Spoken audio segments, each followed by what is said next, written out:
Muy buenas tardes, queridos amigos, bienvenidos a Desde los Libros. Los invito a que se queden con nosotros durante la próxima hora porque hoy tenemos un programa muy especial. Y es que, como todos ustedes saben, la literatura mexicana y latinoamericana el pasado 20 de agosto perdió a un gran representante, Ignacio Padilla, quien fuera uno de los máximos exponentes de la generación del crack, surgida en 1996, y autor de una diversidad de obras entre las que se encuentran cuentos, novelas, crónicas, ensayos, teatro y literatura infantil. Un cuentista, como él se autodefinía, que incursionó extraordinariamente en diversos géneros. Desde los libros, desea hacer un pequeño reconocimiento a un grande de la literatura de nuestro México. Y qué mejor que hacerlo de la mano de dos magníficos escritores orgullosamente mexicanos que conocen y admiran su obra. Por eso damos la más cordial bienvenida a Raúl Godínez y Omar Nieto. Hola, bienvenidos. Hola, Manu, ¿cómo estás? Raúl, Omar, muchas gracias por haber aceptado la invitación a Desde los Libros. Me encuentro muy emocionada y más emocionada aún de todo el tesoro que nos trajeron. Realmente, ahorita hicimos un acumulado de algunos de los libros porque no pudimos encontrar todos. De hecho, estamos diciendo que es toda una travesía encontrar todos. Pero está maravilloso porque estamos recordando a un grande de nuestra literatura, a alguien que comentábamos fuera del aire, se atrevió a incursionar y lo hizo magistralmente en diversos géneros, ¿no? Entonces, tenemos a alguien que fue desde el cuento, que yo creo que como fue el origen, fue lo que más le gustaba, en algún momento escuchaba y leía en varias entrevistas que decía que el cuento era lo suyo, lo que más le gustaba. Pero cómo fue realmente explorando los diversos géneros y siempre dejó algo muy valioso como legado dentro de nuestra literatura. Quiero agradecerles a los dos, porque cuando se me ocurrió en este programa, sin duda pensé en ustedes dos. No, al contrario, muchas gracias a ti por invitarnos. Muy bien, ¿les parece bien que antes de comenzar propiamente con el contenido de la entrevista, hablemos un poco de sus trayectorias para poner en sintonía a nuestro público? Claro que sí. Bueno, amigos, déjenme contarles quiénes son nuestros invitados. Raúl Godínez nació en la Ciudad de México en 1967. Es escritor, editor, periodista y promotor cultural. Es licenciado en Ciencias de la Comunicación y maestro en Letras Latinoamericanas por la UNAM. Sus libros son México a través de los Mayo, El perverso enigma de tu ser, Cofradía de Poetas, Federico Corral Vallejo, Poeta en Grandes Vías, Sangre, Sudor y Jícamas, Volutas de Humo, Tu nombre recordaba la primavera y Umbra, el lugar donde habitan las sombras. Obtuvo el segundo lugar del Premio Literario Ciudad Nezahualcóyotl en 1993 y ganó el Premio Punto de Partida en el género de cuento en 2002, el Premio Nacional de Cuento Tinta Nueva 2011 y el 10º Premio Nacional a las Letras Valladolid 2013 en novela. Ha sido becario del FONCA y CONACYT. Ha colaborado, entre otros, en los diarios La Voz, Resumen Informativo, El Sol de México, Excelsior y La Jornada, y en las revistas Revista Mexicana de Comunicación, Ciencia, Arte, Cultura y Día 7. Como promotor cultural ha ocupado varios cargos en la Fundación Manuel Buendía, INBA, Conaculta, UNAM, IPN y Grupo Editorial Patria. Actualmente es director editorial de la revista Más Claro. Por su parte, Omar Nieto nació en Puebla en 1975. Es maestro en Letras Latinoamericanas y estudiante de doctorado por la UNAM. Fue becario del Centro de Creación Literaria Javier Villaurrutia y la Escuela Mexicana de Escritores. Es autor de Las mujeres matan mejor, mejor primera novela del 2013 de acuerdo al periódico Reforma, y Teoría General de lo Fantástico, mejor libro de ensayo del 2015 de acuerdo con el mismo diario. Fue profesor en la Universidad del Claustro de Sor Juana y actualmente imparte las cátedras de narrativa en la Escuela de Escritura de Puebla y de novela en la Escuela Mexicana de Escritores. Ha publicado cuentos y artículos en México, Estados Unidos y Europa y es cofundador de la revista Desocupado. Bueno, pues ya que conocimos un poquito más de sus trayectorias, me gustaría aprovechar al máximo estos minutos que los voy a tener aquí, entonces les adelanto que los voy a explotar un poco. Pero me gustaría que nos contaran un poco, como para poner en contexto al auditorio, acerca de esto de la generación del crack, ¿no? Realmente, te decía que utilicé, Raúl, como libro de texto para preparar la entrevista, tu libro, Desde el corazón de las palabras, que es una maravilla que también recomiendo. Gracias. Pero esta maravilla de la generación del crack, todo lo que significó, quiénes son los principales exponentes, los impulsores de los manifiestos, ¿no? Y que, bueno, que decían que es un manifiesto, pero que de hecho fueron como muchos manifiestos en uno, porque cada quien anda como por su lado, pero juntos. Y nos gustaría que nos hablaran un poquito acerca de esto de la generación del crack. Perfecto, pues ¿Tú quieres conocer? muy bien. Pues yo te comentaría, lo que es la generación del crack, considero que es una de las generaciones y de las propuestas narrativas más importantes que han surgido en los últimos años. Y te digo los últimos años porque tiene ya 20 años propiamente en que surgió el crack como generación. Este movimiento lanza un manifiesto en el año de 1996, cuando ellos presentan básicamente 5 novelas con las que se da a conocer esta generación y donde ellos veían una serie de propuestas muy interesantes para básicamente para el lector mexicano. Pero lo que vamos a ver en esa generación es que la connotación que va a tener este manifiesto va a alcanzar América Latina y va a alcanzar hasta España. Básicamente ellos lo que buscan es un respeto, un volver al respeto hacia el lector, entregarle una obra sólida, totalitaria en el sentido de, en el sentido de entregar una novela río, una novela amplia, y que no sea algo realmente muy digerido, como estábamos acostumbrados anteriormente con la famosa literatura light, ¿no? Entonces, que ese término de la literatura light me parece bastante, no sé, sui generis, ¿no? Sí. Entonces, encontramos 5 propuestas de 5 jóvenes. Ellos eran autores prácticamente desconocidos, aunque ya habían publicado por ahí algunas obras, sobre todo Ignacio Padilla ya tenía premios, ya tenía reconocimientos, ya tenía novela publicada, pero donde se dan ellos a conocer de una manera bastante ambiciosa, ¿no? Básicamente ahora los conocemos como 5 escritores, en su momento eran más, ha habido ocasiones que son menos, pero básicamente son 5, ¿no? Es Eloy Urroz, Jorge Volpi, Pedro Ángel Palou, Ignacio Padilla y Ricardo Chávez Castañeda. Actualmente, bueno, cada uno tiene una voz muy sólida, muy propositiva, son autores que han crecido muchísimo, que han publicado bastante, es una generación muy reconocida, y yo te podría decir que creo que es la generación más importante de México, conocida a nivel internacional, y bueno, creo que son unos autores muy sólidos en la actualidad, ¿no? Pero no sé si... Sí, bueno, ya hizo muy bien el resumen. Nada más, digamos, Nacho contaba que ellos se conocen, principalmente se conocen Eloy Urroz y Volpi, porque estudian en el centro, en la escuela esta de Maristas, el Centro Universitario de México, donde había estudiado Carlos Fuentes, José Emilio Pacheco, etcétera, y que tenía como este halo de jóvenes muy talentosos en la literatura, ¿no? Y cuenta que se metieron al mismo concurso de la escuela, de estos concursos literarios que hacen las prepas, y quedó en tercer lugar Volpi, quedó en tercer lugar, y Urroz quedó en quinto lugar, ¿no? Entonces, molestos porque no se habían llevado el primer lugar, quieren ver quién se ganó el primer lugar, y resulta que es un chavo que se llamaba Ignacio Padilla. Y entonces ahí fueron, en lugar de irlo a felicitar, fueron a reclamarle que por qué había ganado el primer lugar. Ese nivel de exigencia. Sí, exacto. Y ahí continuaron siendo, empezaron a ser amigos, posteriormente conocen a Eloy Urroz, que también es un joven que tiene mucho talento. Posteriormente conocen también a Alejandro Estíbil, que es otro de los de crack que aparece incluso en las fotos del manifiesto. Sí. Y por ahí hay una integrante femenina que se ha ido metiendo un poquito posteriormente, como pues un poco para integrar también a una mujer de esta misma generación, y que ya luego no aparece, ¿no? Que es Cristina Rivera Garza. Pero básicamente los 5 del crack son, como ya dijo... como dijo Raúl, Palou, Volpi, Ignacio Padilla, Eloy Urroz y Ricardo Chávez Castañeda. Pedro Ángel Palou era el que estaba como un poquito más fuera, porque él vivía en Puebla. Él siempre ha sido un escritor muy reconocido en Puebla, e incluso ahora vive fuera del país. Creo que de ellos es el que vive fuera del país, vive en Estados Unidos, da clases.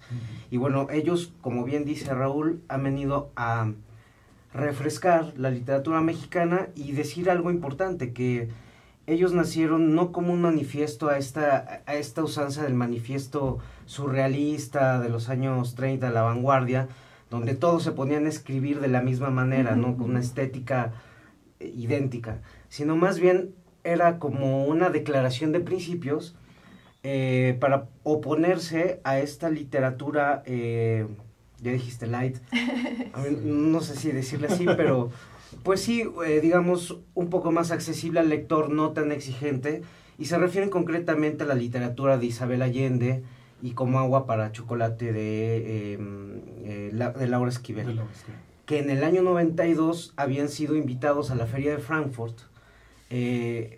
Había sido invitada la autora de Como agua para chocolate para representar a México, y era la primera vez que se había invitado a México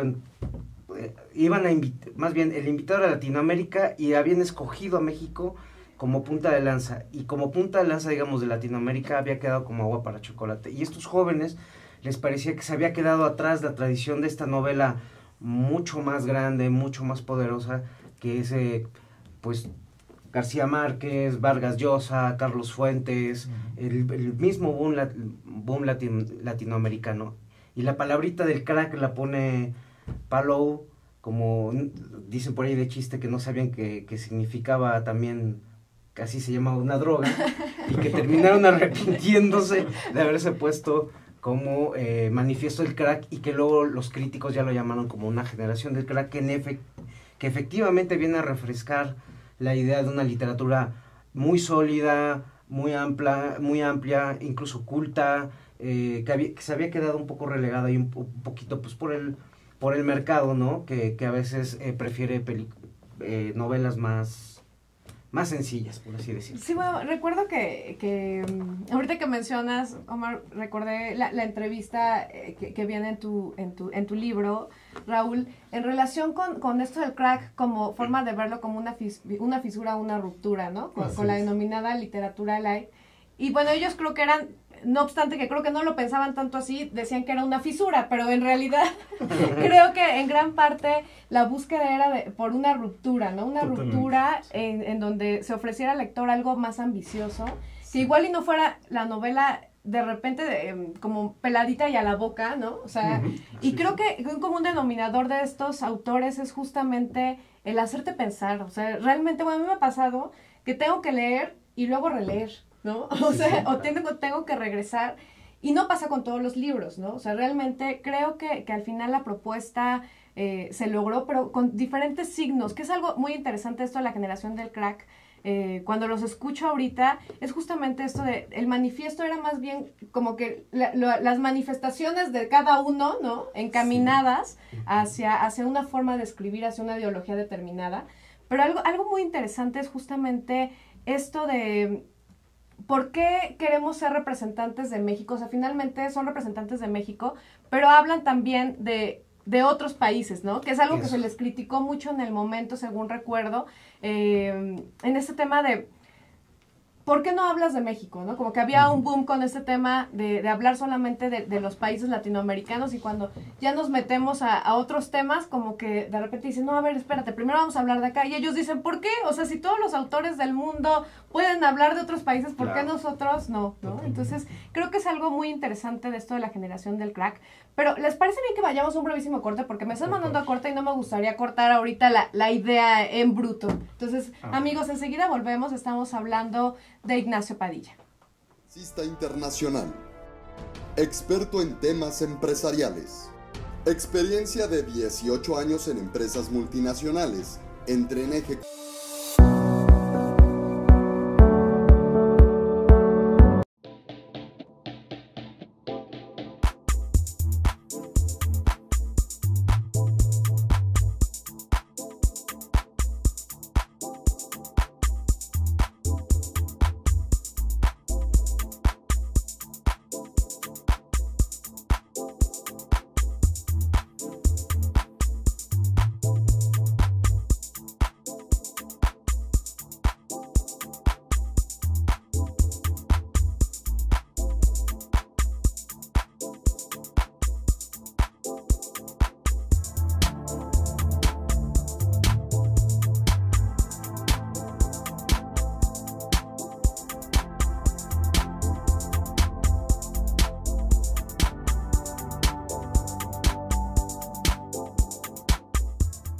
Ruiz Robles, corredores públicos y peritos traductores. Trabajamos para darles seguridad, confianza y un servicio profesional en sus asuntos relacionados a fe pública, valuación, arbitraje comercial, asesoría jurídica y traducciones.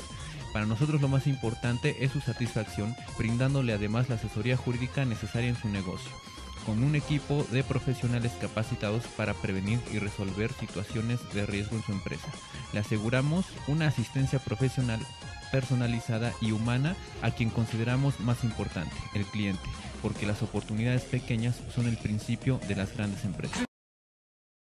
Conferencista internacional, experto en temas empresariales, experiencia de 18 años en empresas multinacionales, entrena ejecutivos vendedores y empleados de 62 empresas multinacionales.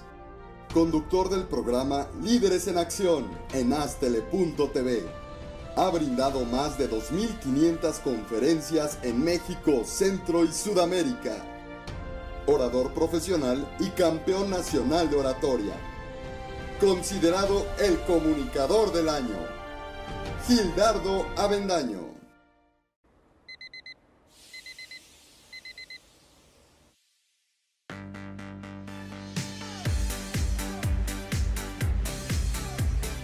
Cuando la vida te pone a sudar, hidrata la vida. Electrolit, científicamente hidratante.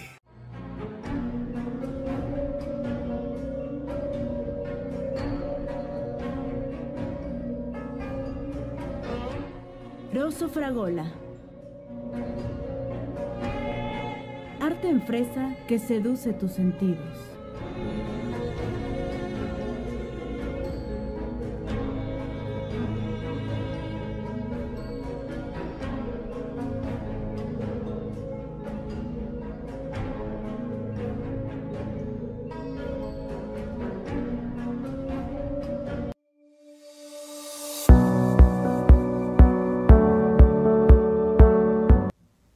Bueno, amigos, ya estamos de vuelta en Desde los Libros. Estamos hablando de la obra del gran Ignacio Padilla y lo estamos haciendo de la mano de dos magníficos escritores mexicanos, Raúl Godínez y Omar Nieto.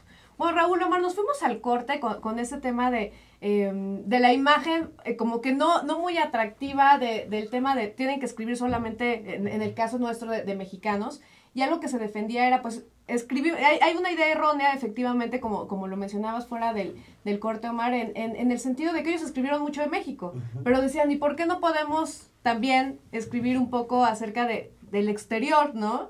Y creo que, por ejemplo, uno de los ejemplos de esto es Anfitrión, ¿no? O sea, realmente es algo que se desarrolla en la Segunda Guerra Mundial y que es algo muy interesante esa historia.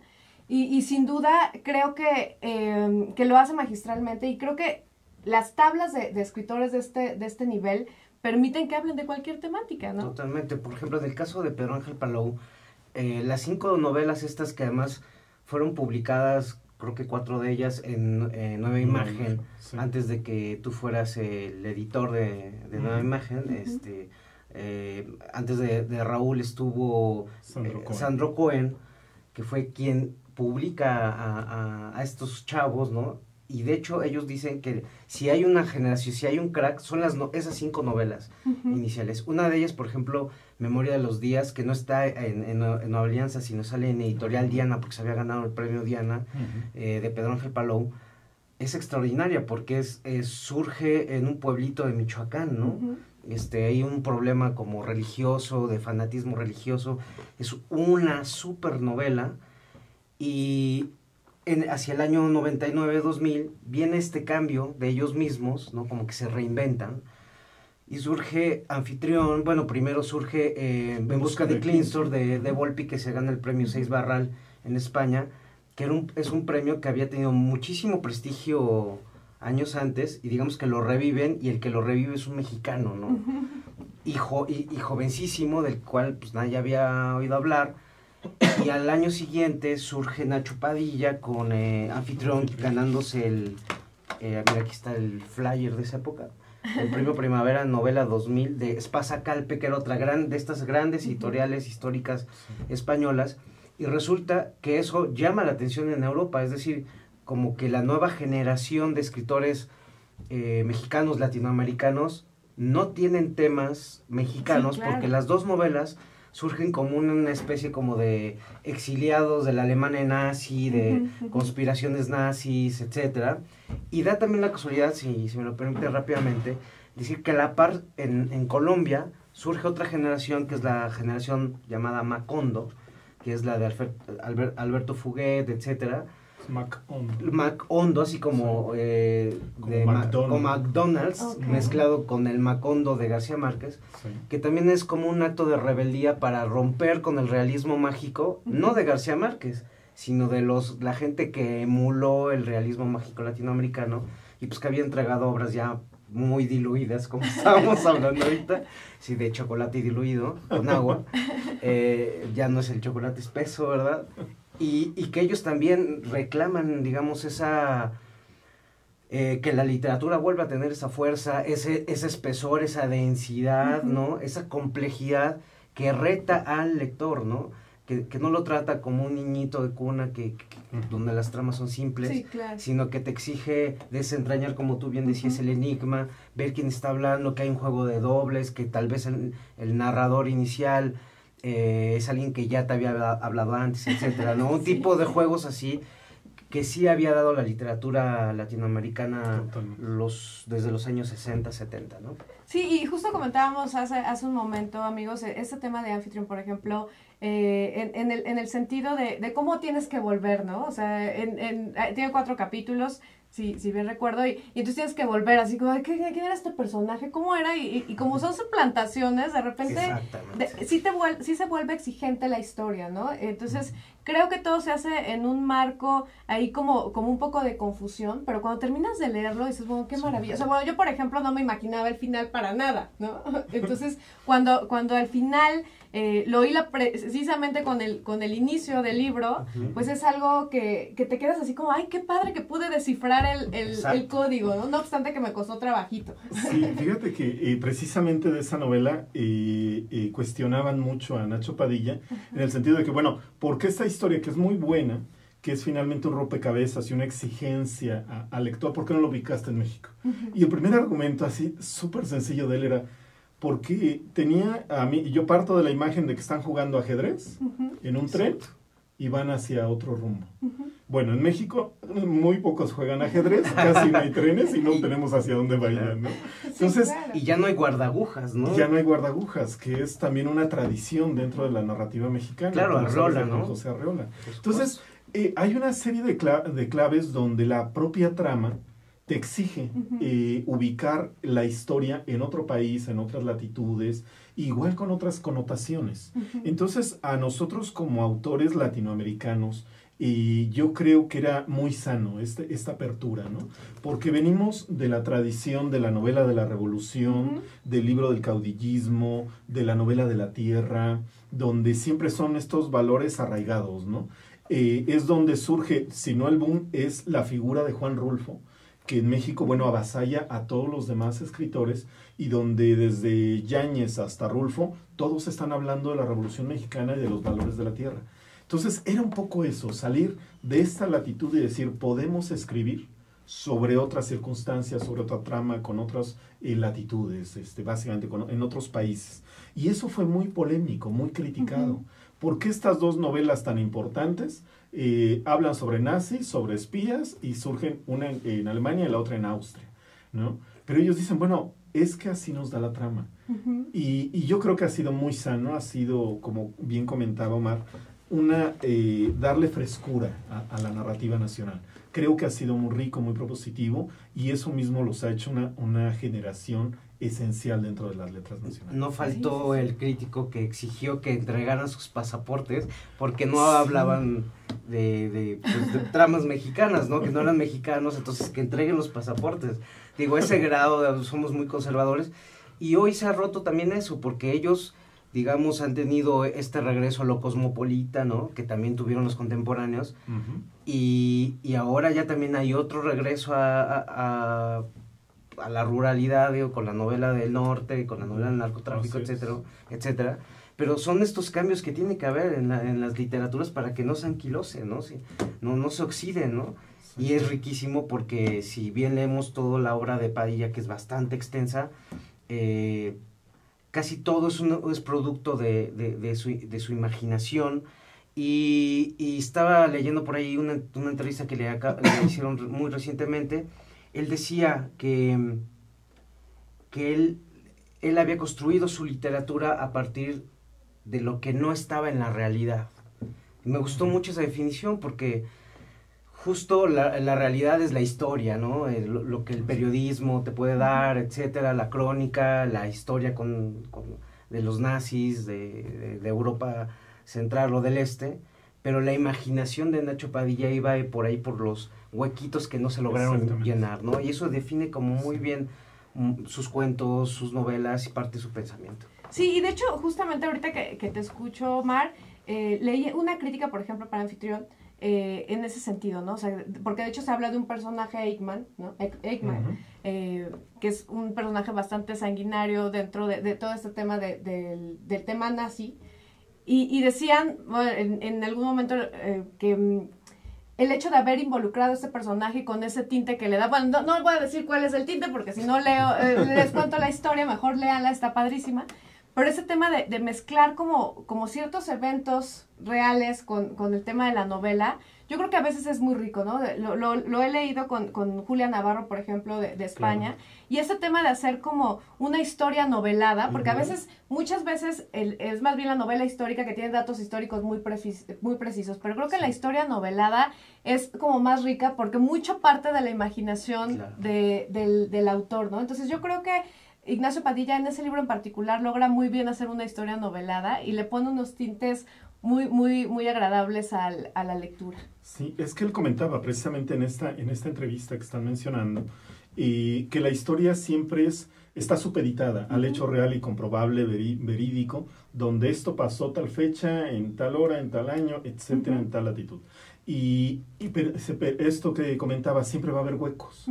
Dice, y ahí la imaginación te permite, claro, jugar, ¿no? En que a lo mejor este personaje que sabemos que es sanguinario, asesino, que ha matado, vaya, cientos de personas, de pronto se da la oportunidad en un minuto de ser tierno con alguien, ¿no? Y que eso nunca lo vamos a encontrar en el hecho histórico, porque no está documentado. Entonces, de pronto comentaba Ignacio Padilla, sí, se nota que investigué mucho, pero no me gusta tanto, porque si bien se iba a la historia, lo dejaba de lado, ¿no? Ya tengo el marco histórico, ahora sí, va mi imaginación, y tenía una imaginación, claro, portentosa, sí. ¿No? O sea, bueno, la cantidad de libros que...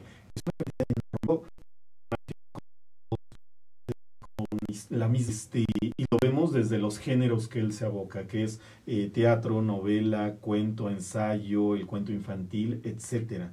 Bueno, no encontrar poesía ya es algo novedoso. Sí, es increíble, ¿no? Sí, es increíble. Dice sí, que era el único género que no se sentía a gusto, ¿no? Pero de ahí sí, todos los demás. Vagó por todos los géneros y hizo un gran trabajo. Pero sin duda, bueno, eso por ejemplo de los cuentos, y les contaba antes de entrar al programa, que tuve la oportunidad, bueno, que de hecho Omar trajo la primera edición de los Papeles del Dragón típico por ahí. Sí, mira, es que este es un librito, él hizo cuento infantil desde el principio, sí. Este es un libro de 1991, creo que lo escribió en 91, lo publicó en 93, si estamos hablando de que el crack en el 96 se lanzaron el manifiesto, él estaba haciendo esto antes, incluso en el 94 gana el premio Calpa de ciencia ficción, que es uno de los más prestigiados, ya desgraciadamente desapareció, pero vaya, quien se lo ganaba terminaba siendo un gurú de la ciencia ficción, y él ganó, y también me encontré por aquí, fíjense, me traje cosas, ese no sé si lo conocías, Premio Puebla de Ciencia Ficción, hasta el 91, o sea, es decir, antes de que él lo ganara, y él en 90, y se les voy a decir el año preciso, en el 88, dice, no ganó, ¿no? Viene las menciones honoríficas, el ganador fue fulano de tal, 3 menciones honoríficas, y abajo dice, recomendación de publicación, mañana nos vimos, Jonás Ignacio Fernando Padilla Suárez. O sea, es decir, Desde el 88 él andaba buscando la imaginación, la ciencia ficción, y que luego se demuestra en otros libros como Las Antípodas y el Siglo, ¿no? Que es un libro de cuentos portentoso, donde está la imaginación, no como ciencia ficción, sino como una imaginación más amplia, mucho más documentada, más cultural, más transversal, pero ya es un escritor totalmente hecho y maduro, ¿no? Pero ¿desde cuándo está trabajando la imaginación? Y tú tienes, creo que la versión... Sí, la más actual, por allá la reedición anda. Por ahí, ¿no? Por allá anda. Que es muy reciente, como de 20 años después. Pero fíjate que ahí hay una cosa bien importante en esto que mencionas de esta trayectoria, de estos antecedentes de cuando ya lo venimos a conocer a él en el 96, que tiene que ver con los premios literarios. Y hablábamos de que él es mencionado como uno de los escritores más premiados en México, desde el premio nacional hasta el internacional. Pocos escritores se han ganado la cantidad de premios que Ignacio Padilla obtuvo. Tal vez es el que ha ganado los mayores premios de la historia. Así es. Es posible. Tanto nacionales como internacionales. Sí, totalmente. Pero llama la atención que, bueno, el escritor mexicano está siempre postulándose para obtener un premio en ese año y en ese género. Y bueno, a lo mejor puede mandar 2 escritos, pero está intentando ganar en uno. Bueno, Ignacio Padilla, de un jalón, como decimos en México, llegó a obtener 3 premios del IMBA. En otra ocasión obtuvo 2 premios, pero en el mismo año y en diferentes géneros. En cuento, en novela, en primera novela y en cuento infantil. Traje mi tumbaburros, no sé si podemos... Por favor. Sí, claro, adelante. Fíjense, el primer premio queda como aquí en el de los de ciencia ficción, como en el 88, ¿no? Dije. Como finalista ya. Como finalista por ahí. Y en el 89 gana por Subterráneos, que es este librito que andas buscando. Ganó el Premio Nacional de las Juventudes Alfonso Reyes en 89. Luego en 94, Cuento Infantil Juan de la Cabada. No, en el mismo 94, que son los 3 que tú decías, Juan Rulfo para primera novela. En el Premio de Ensayo Malcolm Lowry. El Premio Calpa de Ciencia Ficción. Todo eso en el 94, ¿no? Pero es ciencia ficción, novela, ensayo. Y luego en el 99, el Gilberto Owen. Sí. Luego en el 2000, el Premio Primavera, el ya de España, que lo catapulta. Y luego un poquito más adelante, en 2006, el Mazatlán de Literatura por la Gruta del Toscano. En el 2008, el Juan Rulfo de Cuento, el Nacional de Dramaturgia de Baja California, el de Artes Plásticas de Nuevo León, el Nacional de Obra de Teatro para Niños de Coahuila, el Málaga de Ensayo también en España, el Luis Cardoso y Aragón, que me parece que ese es mexicano, el Premio García Márquez de Estación Palabra. En el 2010 se gana el Iberoamericano Debate Casa de América, y en el 2011 el Premio La Otra Orilla. Además ingresa a la Academia Mexicana de la Lengua, obtiene la beca Guggenheim y ingresa obviamente al Sistema Nacional de Creadores. Todo esto es una trayectoria impresionante. O sea, ¿cuántos escritores tardan 50 años en hacerlo? Y él lo hizo en... Yo ahí contabilicé cerca de 13 premios, si no es que más, ¿no? Tal vez, sí. O sea, es una cantidad de premios enorme, lo que está diciendo Mar, en una cantidad de años breve para como estamos acostumbrados, ¿no? Porque hay autores que si bien han cosechado muy buena cantidad de premios, pues es a lo largo de 50 años, de 40 años. Ignacio Padilla, vaya, nos presentaba un género y otro y ganaba. O sea, libro que presentaba, libro que ganaba, ¿no? Entonces es impresionante. Y todos realmente con una manufactura, con una calidad excelente. O sea, no lanzaba el manuscrito para ver si ganaba, sino lo lanzaba porque sabía que iba una propuesta sólida en ese material. Y lo mismo, iba en ensayo, en literatura infantil, en novela, en cuento, con una calidad impresionante. Y en ese sentido, tanto él como el grupo del Crack fueron muy innovadores realmente, porque apostaban por el premio nacional, el premio latinoamericano, el premio europeo, el premio internacional, y también a su vez, por ejemplo, fueron tan innovadores que se ganaron el premio de cuento más reconocido de México, que es el San Luis Potosí, por un libro colectivo, ¿no?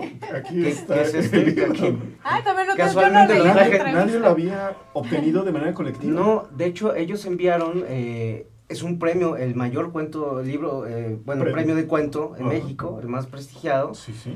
Y como tú bien dices, nadie se lo había ganado por una obra colectiva. Sí. Y resulta que lo mandaron con el nombre de Variaciones sobre un tema de Faulkner, que le metieron la mano todos ellos como que fueron ahí, o sea, pero el pegando, seudónimo, ¿te entonces, acuerdas? Es no. Juan Preciado. Ah, claro. Que es un seudónimo que a nosotros pues, nos dice todo, porque es el hijo de Pedro Páramo, ¿no? El que dice, vengo a Comala a buscar a mi padre porque me dijeron que aquí vivía mi padre, un tal Pedro Páramo. Ellos entran con ese seudónimo y ganan. Y lo publican, bueno, lo publicaron hasta esta edición, que es una revisión del Crack. Dice Crack Instrucciones de Uso, donde firman todos ellos, pero incluyen esa obra rara hecha a varias manos, a 4 manos, autodenominada la Compañía Antirruralista Estíbil Padilla Urroz y Volpi.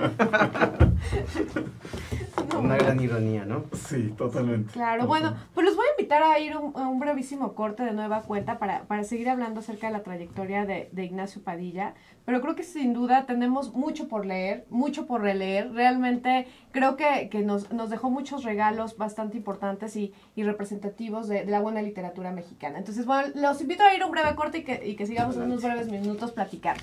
Bueno, amigos, no se vayan, estamos en Desde los Libros.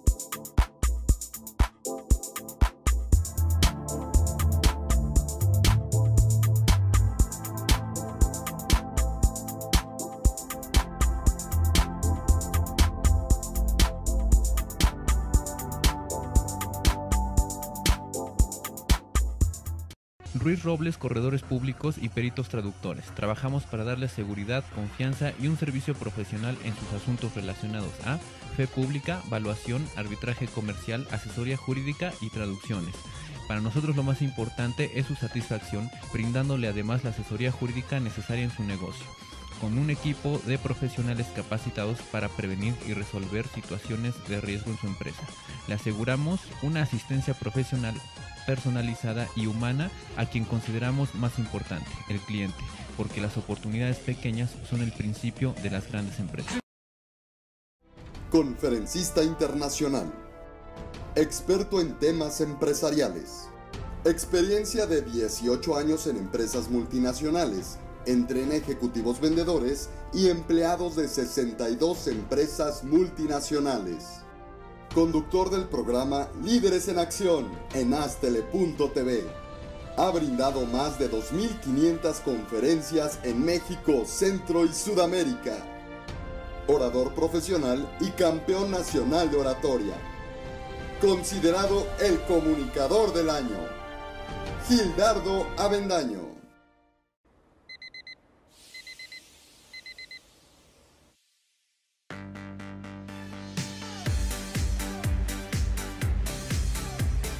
Cuando la vida te pone a sudar, hidrata la vida.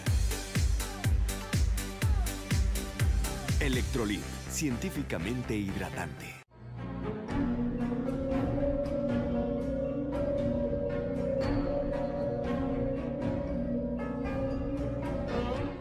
Rosso Fragola. Arte en fresa que seduce tus sentidos.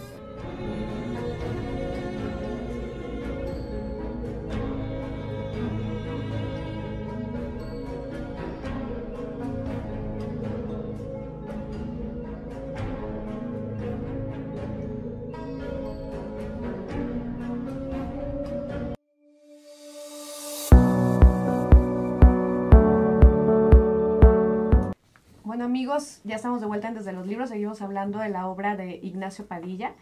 Y bueno, pues ya nos quedan unos pocos minutitos, desafortunadamente se ha ido el tiempo volando, sí, y realmente se quedan muchísimas cosas en el tintero, y porque como decíamos, creo que esta obra de Ignacio Padilla es interminable, es complicado. Desde antes de entrar al aire decíamos que no teníamos como acceso a muchos libros, ¿no? O sea, realmente ya porque pues ya no se reeditaron o demás, y de hecho si alguien del público sabe cómo puedo conseguir Subterráneos, por favor díganme porque tengo muchas ganas de leerlo. Pero sí, creo que sin duda hay un gran legado. Pero antes de propiamente ir cerrando y a la etapa de las conclusiones, me gustaría que nos compartieran alguna anécdota, alguna experiencia en relación con Ignacio Padilla, que tal vez hubiera impactado, haya hecho eco dentro de sus carreras, de su forma de escribir, no sé, algo que nos quisieran compartir. Bueno, pues si me permites, yo tengo una que especialmente me dolió, porque yo fui a una presentación de un libro aquí en Tamaulipas, aquí en la librería del Fondo de Cultura, en la Rosario Castellanos, y ahí de casualidad me lo encontré. Él iba pasando y yo dije, ay, Ignacio Padilla, oye, no sé si te acuerdas de mí. Yo entrevisté al grupo del Crack hace muchos años. Me dijo, la verdad es que no. Pero él era muy agradable, en México tenemos esta palabra de bonachón, que a veces no es tan certera, pero él era un tipazo, una persona muy agradable, muy cálida. No era el escritor soberbio, acartonado, pedante, que estamos muy acostumbrados también en el país a verlo. No, él muy cordial. Y yo le comentaba, mira, yo realmente sí admiro mucho tu obra y me interesa entrevistarte ahora por separado, fuera del Crack. Entonces me dijo, adelante, ¿no? Adelante, sin problema. Yo decía, bueno, ¿y cómo le hacemos? Tú vives en Querétaro, yo estoy acá. Y me dijo, no te preocupes, yo vengo prácticamente cada tercer día, estoy en el Distrito Federal. Me dio su teléfono y le dije, mira, yo he leído buena cantidad de tu obra, pero déjame terminar de leer más material y concertamos la cita. Y yo estaba leyendo, ya prácticamente terminando la mayoría de las obras que yo tenía en ese momento, que iba a hacer una entrevista sobre novela básicamente, y cuando de pronto me entero de su muerte. Entonces fue algo que me impresionó mucho. Claro. ¿Por qué? Porque lo considero un autor muy importante, pero lo considero del grado de un autor que revoluciona las letras. Hay autores que no son significativos porque nos gusta un libro, porque sientes que aportó algo al lenguaje, porque a lo mejor te hicieron evidente una nueva estructura novelística, no sé. Pero en el caso de Padilla pasaba que era una revolución él mismo en toda su propuesta. Yo lo puedo comparar con Roberto Bolaño, lo que hizo a nivel Latinoamérica. Un autor que vive en Chile, vive en México, vive en España, y bueno, transforma el lenguaje y la estructura de una manera riquísima. Yo solamente con él lo puedo equiparar todo lo que él propuso. Y bueno, cuando yo me enteré de su muerte, la verdad sí me impresionó mucho. Sí, claro. Porque estaba yo metido en el ajo de, bueno, vamos a cerrar ahora ya la lectura, vamos a pasar ahora a la entrevista. Y se nos quedó en el tintero, ¿no? Entonces, para mí fue algo triste y es una lástima, ¿no? No haber concretado esa entrevista. Pero como tú bien decías, ¿no? Se nos quedan las lecturas y todo lo que el hombre propuso, que es finalmente lo que uno siempre espera al abrir un libro de Ignacio Padilla. Que yo creo que algo muy bonito, y bueno, me pasaba ahora que leía Anfitriones, es el tema del respeto que tiene por el lector. Y creo que se nota mucho el respeto por el lector cuando un autor utiliza un cierto lenguaje y como de alguna manera sientes esa conexión o esa compañía, ¿no? O sea, y de hecho en la forma de escribir, en la forma en que está como narrado, que te invita a explorar, que te invita a descifrar, todo esto habla de que hubo mucho trabajo detrás de una obra, ¿no? Entonces, creo que eso es algo de lo mágico que logra este autor, y como bien hemos dicho a lo largo de la entrevista, el hecho de haber tocado tantos géneros, o sea, no es común ver a un autor que en cualquier género que se mete lo hace bien. Entonces creo que eso es algo muy, muy bonito y algo que siempre se tendrá que resaltar de este gran autor. Pero Omar, ¿alguna experiencia? Sí, pues mira, yo cuando murió me enteré muy temprano, como a las 8 de la mañana. Él murió creo que en la madrugada.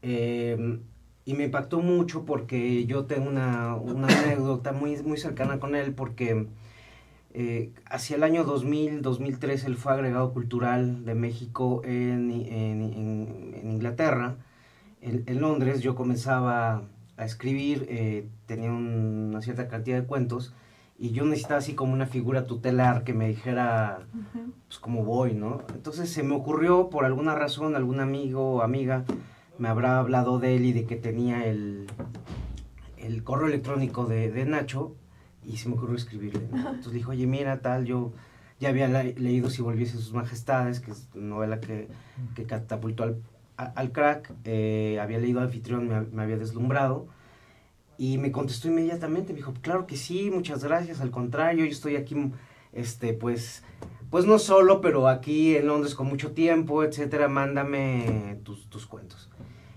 Todavía no se acostumbraba esto de que subo mi archivo comprimido y esas cosas. Preferí mandárselo por correo normal. El paquete llegó a la embajada de México en Inglaterra, pero él se había ido un par de días o 2 o 3 días antes. Creo que había renunciado o algo así y se había ido a vivir, no me acuerdo si a Sudáfrica, otra parte, y nunca me contestó, nunca tuve respuesta. Tiempo después le escribí, le dije, oye, pues fíjate que te lo mandé, no sé qué habrá pasado, y me contó que se había ido, que no lo había, que ahí iba a checar. Entonces se habló a la embajada y resultó que sí había llegado el paquete, pero no lo leyó, ¿no? Entonces a partir de ahí hubo una comunicación por correo electrónico, que luego se perdió hacia los últimos años, algunos años para acá, y lo que recuerdo de él, y todo el mundo recuerda, es una persona sumamente bondadosa, ¿no? Sí. Con estos guiños de un escritor principiante, sí, yo te reviso, déjame hablo, porque habló, no sé si de India hasta Londres, para ver si había llegado el paquete o no, etcétera, y luego me contestó muchas veces, y estuvimos platicando bastante tiempo. Entonces ahora su muerte la sentí como la de un amigo cercano, me pesó muchísimo.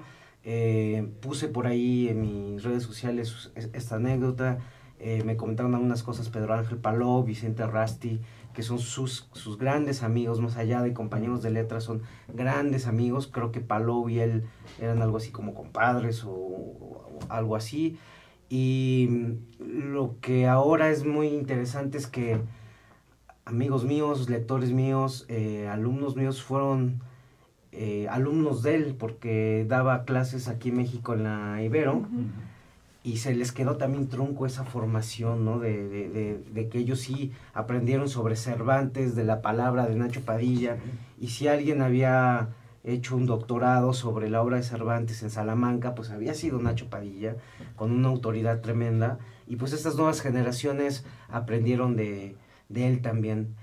A pesar de ser un escritor tan joven, alrededor de 50 años, pues me parece que permeó a varias generaciones mucho más jóvenes que él, y que impactó también en las más grandes de él, que no esperaban que se revitalizara así la literatura mexicana, ¿no?